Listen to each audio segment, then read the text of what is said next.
So, ito yung money system mo when you're going to Hong Kong. Siyempre, ang pera sa Hong Kong is the Hong Kong dollar. And I always recommend just have few dollars, $100 man yan, pang backup lang, just in case hindi gumana lahat ng cards mo. Pero very unlikely yan mangyayari.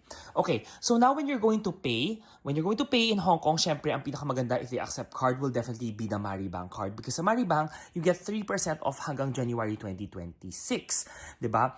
But the next there, pinakamagandang rate will be the GCash Visa cards, katulad ng Klook GCash card, or the GCash MasterCard na luma. Then your backup will be the GoTime if ever hindi gumana. Then when you're going to withdraw naman, mawawala dito or mapuput sa likod to, ang best dito will be the GCash Visa or the Klook Visa card. Pag withdraw, best rate yan. Ang bank dyan will be Hang Seng Bank para walang withdrawal fee.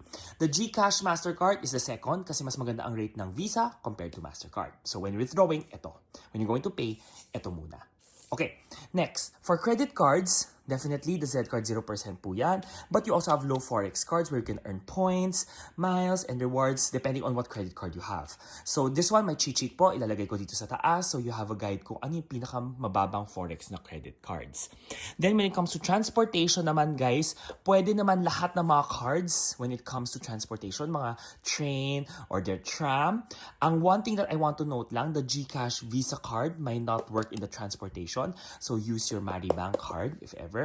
Ang backup nyo, as always, will be the GoTime or just use any of your credit cards if ever you want to.